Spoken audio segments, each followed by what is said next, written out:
Sagantaa keenya har'aatiin mana barumsaa ajaa'ibsiisaa ijoolleen biiliyoonarootaa, muummee ministeerotaa fi hooggantoonni dhaabbilee addunyaa ji'atti qarshii miiliyoona 20 ol kaffalanii ijoollee isaaniitti barsiifatan isin daawwachiisnaa. Turtii gaarii isiniif haa ta'u. Chaanaalii keenyaaf keessummaa yoo taatan subscribe taasisuun maatii haa taanu. Tulluuwwan gurguddoo Switzerland keessaa isa tokko jalatti icciitiin addunyaa guddaan tokko ija kaameraa addunyaa jalaa dhokatee gurra saatalaayitii jalaa miliqee hojii guddaan hojjetamaa jira. Switzerland ijoollee abbaa qabeenyaa biiliyoonarootaa, muummee ministeerotaa, bulchitoota biyyaa fi dhaabbilee addunyaa hoogganan ta'an addunyaa irraa adda baastee mana barumsaa bulmaataa adda ta'e keessatti barsiisuun addunyaa ajaa'ibsiisaa argamti. Manni barumsaa kun mana barumsaa addunyaa irratti gatii guddaa kanfalchiisudha. Manni barumsaa kun abbaan barbaade sooressa kan ta'ee fi aangoo lafa barbaadetti kan qabuu fi waan maallaqa kanfaluu danda'uuf ijoollee isaa kanatti barsiisu akkasinitti hin fakkaanne.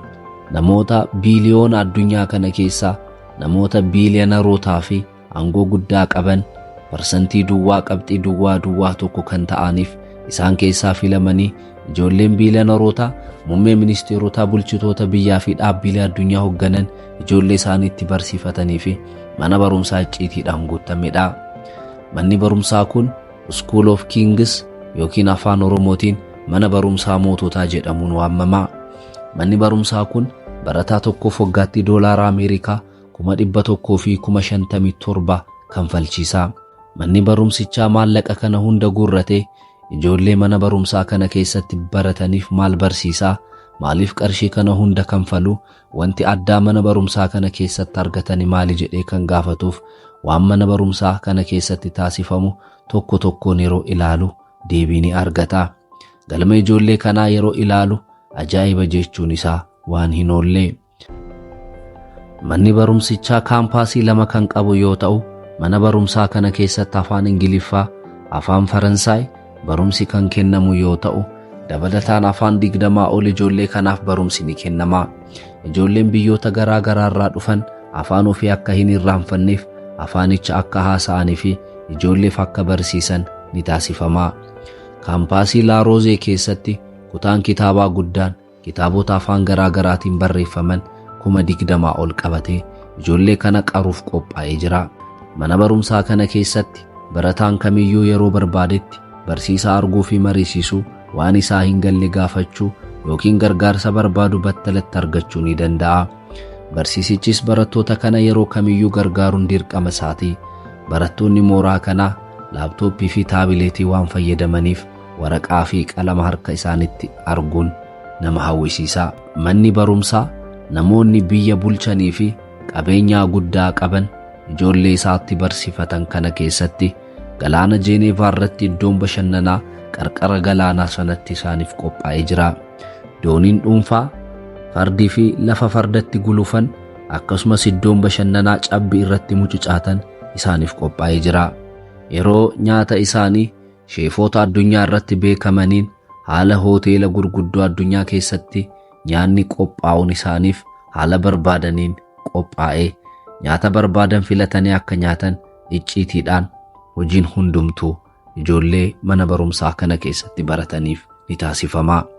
Yeroo qaamni isaanii laafu akka dammaqaniif mana barumsaa kana keessatti ispaa fi teeraappiin ijoollee mana barumsaa kana jiraniif qophaa'eera. Jaranaa walumaa galatti mooraa kana keessatti mooraan kun mana barumsaa osoo hin taane riizoortii intarnaashinaali bashannanaa osoo jedhamee ni salphata. Inniyyuu yoo isa ibsuu danda'e qofadha. Manni barumsaa kun sadarkaa addunyaatti dhokataa ta'e barootaaf kan ture, namoonni icciitiin waan qabatanii fi odeeffannoo ifa ta'e argachuun akka hin danda'amneef ta'e jedhamee odeeffannoo ija kaameraa fi gurra saatalaayitii jalaa waan dhokfameef akka ta'e barreeffamoonni tokko tokko ni ibsu. Namoonni tokko tokko immoo tulluu Switzerland guguddaa kana jalatti ijoolleen hooggantoota addunyaa kana bulchanii fi sooressoota of eeggannoo guddaadhaanii fi adda ta'een akka barataniif jechuudhaan ni kaasu.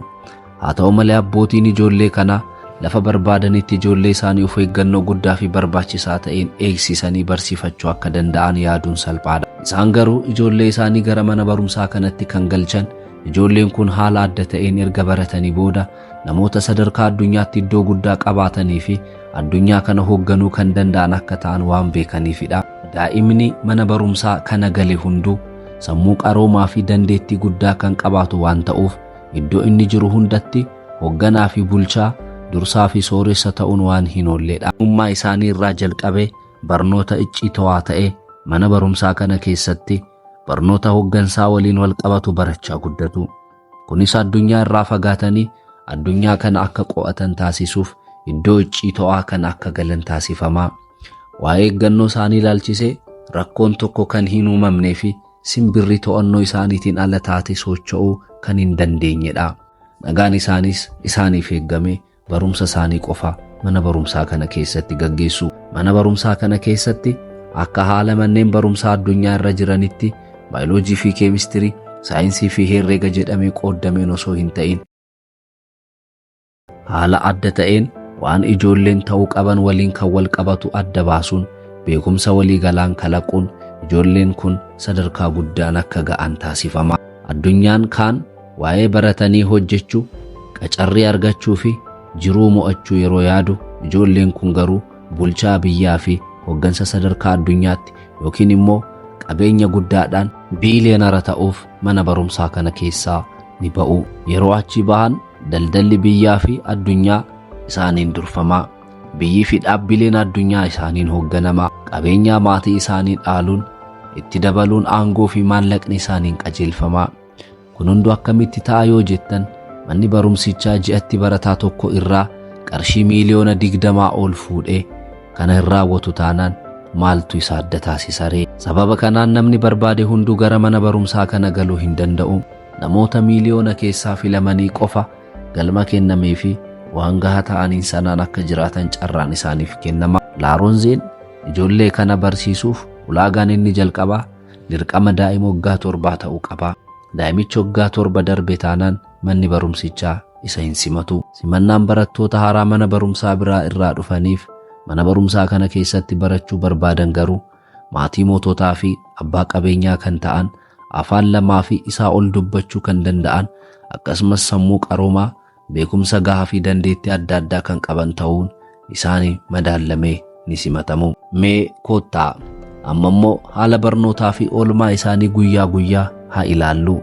Yeroo hunda bariidhaan ka'uun dirqama yoo ta'u, shaakala ispoortii taasisuu, dhagna dhiqatanii nyaata isaanii barbaadan filatanii erga nyaatanii booda ganama sa'aatii 2:00 kutaa hoteela ajaa'ibsiisaa fakkaatu keessaa bahuun gara kutaa barnoota isaanii deemu. Kutaa kana keessa nama muraasa qofatu barata. Hanga sa'aatii 6:30tti waan barbaachisaa ta'e barsiisaadhaan erga baratanii booda itti aansuun karaa kompiitara isaaniitiin waan addunyaan irra jiruu fi ijoollee manneen barumsaa biraa jiran waliin marii fi beekumsa waliin qoddatu. Itti aansuun waa'ee kalaqaa fi dandeettii guddisuu marii erga taasisanii booda qooqa sagantaan isaaf qabame baratanii fi shaakalanii sa'aatii 9:30 booda bashannanaaf gara iddoo tapha ispoortii deemuun ni taphatu. Kaanis muuziqaa shaakaluu fi itti bashannanuu danda'a. Galgala nyaata sammuu namaa dagaagsuu fi qaamaa fi sammuuf fayyadu ogeessotaan qoratamee ogeessotaan hojjetame ni soorratu.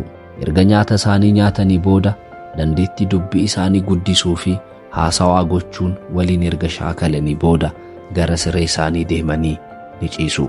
Guyyaa boqonnaa isaaniitiin farda gulufuu, bishaan irra dooniidhaan bashannanuu, bishaan daakuu, cabbii irra mucucaachuun gammachuu guddaadhaan guyyaa isaanii ni dabarsu. Achuma oolanii achuma bulanii barumsa isaanii barachuudhaan jireenya isaanii haala akkasiitiin dabarsu. Mana barumsaa kana keessatti bahuun tasayyuu hin yaadamu. Affeerraan moototaa fi sagantaan dirqama irratti argamuu qabanii fi irratti waamaman yoo argame qofa of eeggannoo guddaan akka argaman taasifama. Manneen barnootaa kun icciitiidhaan akka eeggaman taasifameera. Yeroo ammaas sadarkaa addunyaatti hooggantoonni fi bulchitoonni biyyaa mana barumsaa kanatti akka baratan seenaan isaanii ni dubbata. Manni barumsaa kun waan ijoolleen sun ta'uuf adeeman ilaalee lafa barbaadanitti nama sadarkaa dura irratti argamu. Yeroo ammaa kanas sadarkaa addunyaatti hooggantoonni fi bulchitoonni biyyaa mana barumsaa kana keessa akka bahan, mana barumsaa kana keessatti akka baratan seenaan isaanii ni dubbata. Manni barumsaa kun waan ijoolleen sun ta'uuf adeeman ilaalee lafa barbaadanitti nama sadarkaa duraa irratti argamu akka ta'an isaan kalaqaa haga har'aa ga'eera.